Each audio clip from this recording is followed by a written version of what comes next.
Moses' first test. Moses grew up in Pharaoh's palace, enjoying all the privileges and luxuries of an Egyptian prince. However, his mother and sister continued to visit him. The ties that bound Moses to his people were never broken. Pharaoh had many wives and many sons and daughters. He never knew of Moses' existence until the child was 3 years old. One day he noticed him playing among the royal children. "Who is that lovely boy?" Pharaoh remarked, for Moses' strength and beauty outshined all of that of all the other princes and princesses. "He is your daughter Thermutis' son," the Egyptians told the Pharaoh. Pharaoh sent for his daughter. "Why did you not tell me you had a child?" "He is not mine, father," the princess said. "I found him when he was an infant. He was floating in a basket in the Nile." Pharaoh's face darkened. "Perhaps he is one of the Hebrew children. In that case, he must be put to death." "How could he be a Hebrew?" the princess protested. "Look how beautiful and strong he is. Surely he is like the heroes of old, sent down by the gods." Since Thermutis was his favorite daughter, Pharaoh allowed the child to live. He soon came to love Moses as if he were his own grandchild, holding him on his lap as he sat at the table, feeding him from his own plate, and letting him drink from his own cup.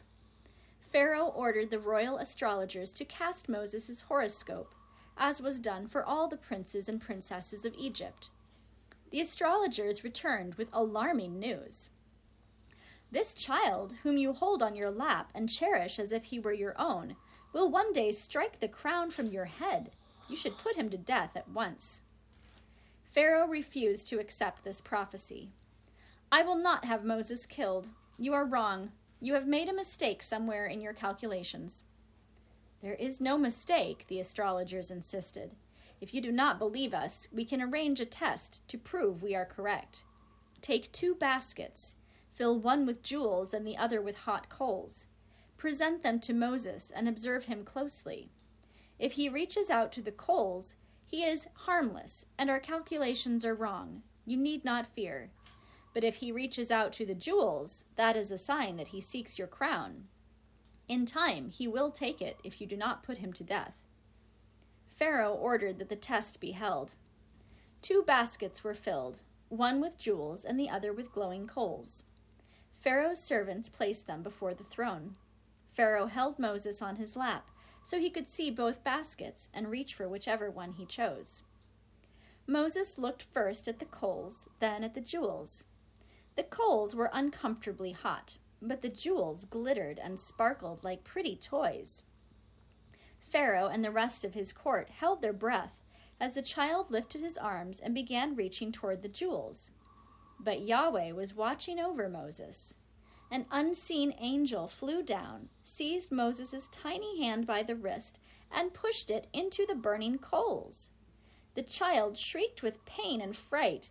He put his burned fingers into his mouth to cool them. A piece of coal stuck to his flesh and burned his tongue. Moses' life was saved. However, because the coal had scarred his mouth, Moses grew up to be poor of speech. He stammered and stuttered. No matter how hard he tried, he could never speak clearly. Moses flees Egypt. When Moses was 20 years old, Pharaoh appointed him to be one of the governors of Egypt. Moses rode his chariot throughout the land. Day after day, he saw the sufferings inflicted on the Israelites by the Egyptians. His heart went out to his people. He felt their misery as if it were his own, for despite his royal dress and high rank, Moses knew he was one of them. Every time he saw an Egyptian beating an Israelite slave, he felt as if the lash were stinging his own flesh. Whenever Moses saw a group of Israelites engaged in hard labor, he got down from his chariot to help them. He hauled bricks and stones.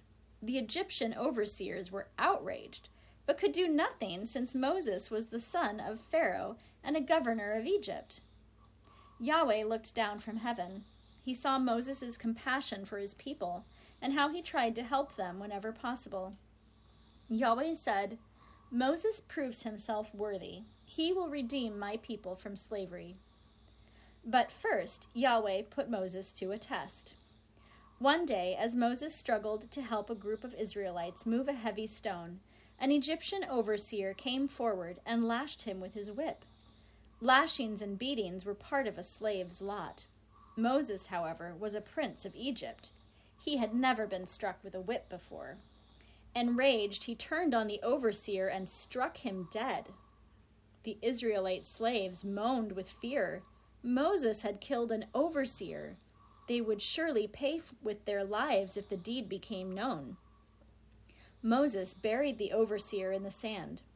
He said to the slaves, "Sand is silent. It makes no sound when someone steps on it.